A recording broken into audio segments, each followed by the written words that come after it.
Be still and watch what God is about to do. Just ponder that for a second. Just wherever you're at, just be still for a second and think, what is God about to do today, right now, in the rest of this day, in my life? What is He going to do? What is He working out? What is He handling behind the scenes that I don't know about? What is He about to do? This is basically what Moses was asking the children of Israel when he was leading them out of Egypt. They were about to cross the Red Sea. The crossing of the Red Sea is probably one of the most well-known passages in the Bible. And that's where I've been studying lately. I've been going back through the book of Exodus. And so this is chapter 14 when Moses is leading the children of Israel finally out of Egypt and they're about to cross the Red Sea. I paraphrased that phrase a little bit. But in the King James, this comes from verse 13. And Moses said unto the people, Fear ye not, stand still, and see the salvation of the Lord, which He will show you today. And the verse goes on a little bit, but before we get into that, just a little bit of backstory to set the scene. So Israel had been in bondage in Egypt. I think it was maybe around 400 or 430 years at this point when they were actually going to be freed from bondage in Egypt. And Pharaoh was the king at the time, and they had just went through 10 plagues in Egypt. And the Israelites were living in a little place called Goshen, just a territory in Egypt. And Egypt was mean to them, bad to them. Pharaoh had them in bondage there and made them work as slaves. And God told Moses, you're going to lead my people out of Israel.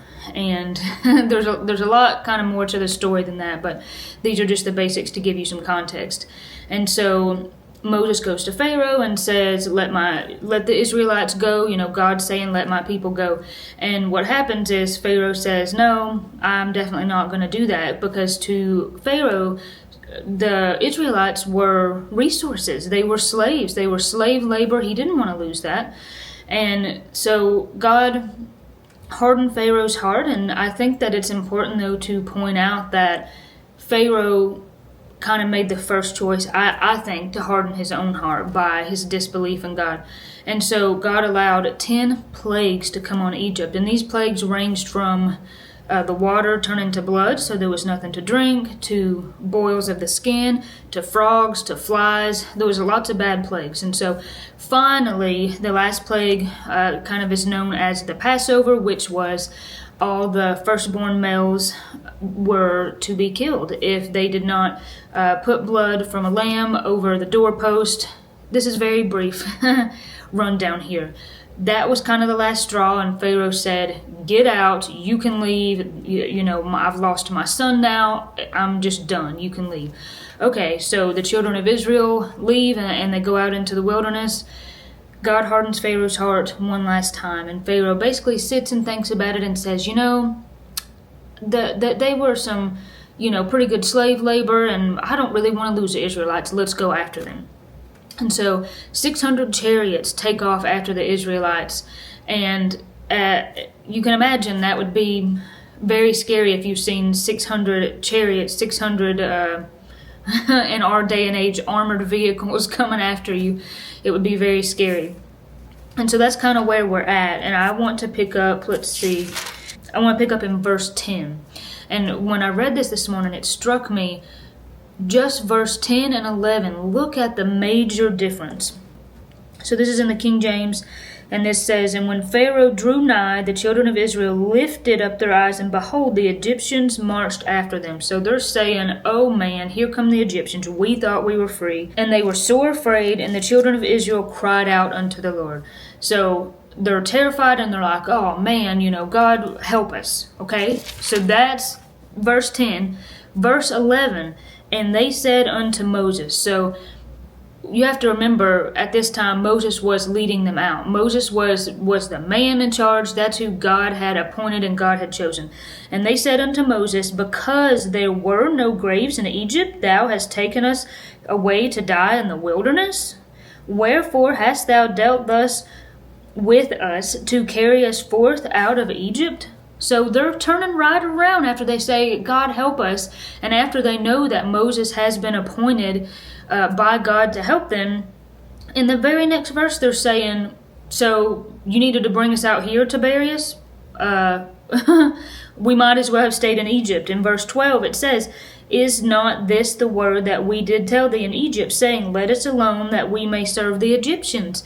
So they were saying, nah, we don't want to go through the wilderness and we don't want to go through all that. Just leave us in Egypt under bondage. That would be better. For it had been better for us to serve the Egyptians that we should die in the wilderness. So it's crazy.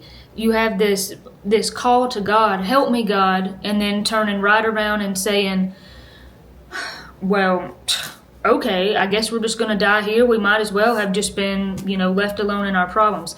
And by no means am I judging the Israelites. We're going to get to that in a minute, because I think I know I myself, and us today as Christians, it is very easy for us to do this same thing. And it's so easy for us to look at the Israelites and think, what's your problem? You had all these miracles that God had showed you. You just had these 10 plagues. And during these 10 plagues, even though the Israelites were occupying part of Egypt, God split the people. He chose to not let these plagues affect the Israelites and affect the Egyptians. So there was multiple things for the Israelites to see God's power and grace. Okay, let's go on to verse 13. And Moses said unto the people, fear ye not, stand still and see the salvation of the Lord, which he will show to you today. For the Egyptians whom ye have seen today, ye shall see them again no more forever. The Lord shall fight for you, and ye shall hold your peace. Okay, so Moses is saying, stand still and watch what's about to happen. You're feeling this desperation, but just watch what God is about to do. And that phrase has just kind of burned a hole in my mind, and that's why I wanted to make a video about it. Thankfully, most of us are not going to face 600 vehicles coming after us to come and kill and destroy us, right? But we do face other things on a daily basis. Maybe it's problems in your family, in your marriage, in your home life, raising your kids. It's financial stress. It's stress of the world, and everything these days feels very divided and scary. Maybe it's a health problem. The list goes on, right? You can plug in whatever it is that you're facing. And that's why just, be still and just watch what God is about to do. Be still and see the salvation of the Lord. That's something that we can all apply into our everyday life. And it's just something that I want you to think about. On a daily basis, if you're struggling with a health issue, and maybe you've got some issues going on in your family, and you're tired and you're exhausted and you're overwhelmed. I think all of us can at least relate to a couple of those things. Think about, instead of trying desperately to find a solution for that, for finding a fix for that. And listen, it's not bad to pray for healing. It's not bad to pray that you or your loved one would get over cancer. It's not bad to pray, Lord, help my child that needs this or that, or help me. It's not bad to want a solution to a problem. That in and of itself is not bad. But sometimes, if we get so focused on chasing down that solution, and it can come from a good place, we forget to stand still and watch what God is about to do, and watch what he can do. Because God works in mysterious ways, and God has all kinds of different, seemingly strange, seemingly ordinary channels that he can work through. So think about the parting of the Red Sea here. Can you imagine a river, a sea, actually being parted to where the waters form a wall on either side, and there's actually dry ground that you can walk across? And then as soon as you're across, here comes the water and it drowns your enemies. Just think about that. That's hard to imagine. I've never seen that. I've never went out back of my house and looked at the creek, or been to the ocean or the lake and just seen the water, just part aside there, and I could see the lake bed or the ocean floor or the creek bed. That's pretty crazy, isn't it? But that's what Moses was trying to tell the children of Israel. Fear ye not, stand still and see the salvation of the Lord. One of the keys there is stand still. It's like the verse, I think it's Psalms 46:10, but we're going to go look it up so I can be sure. Psalms 46:10, be still and know that I am God. I will be exalted among the heathen. I will be exalted in the earth. That is one of the keys, is that you have to be still.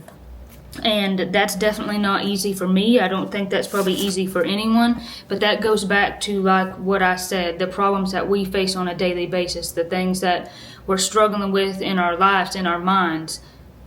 If we'll stop, be still, and then see what God is about to do, and know that He is capable of doing anything, that He sent His Son so we could have an abundant life, and that the Bible tells us He can do exceedingly abundantly more than we can even think to ask for.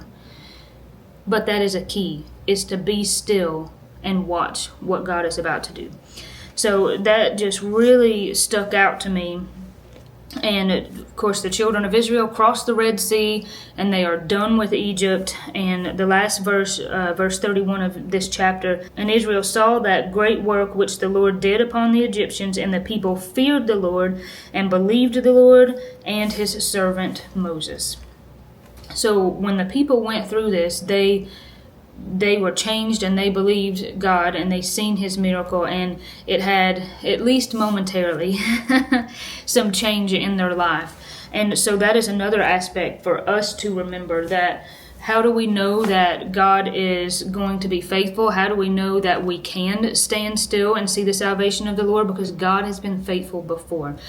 You can look back in your own life and I'm sure count hundreds of times that God has helped you. But then you can also break out the Bible and see God's beautiful story of redeeming His people. One or two more things that I wanted to point out in the NLT Bible, because I like to cross-reference with the NLT.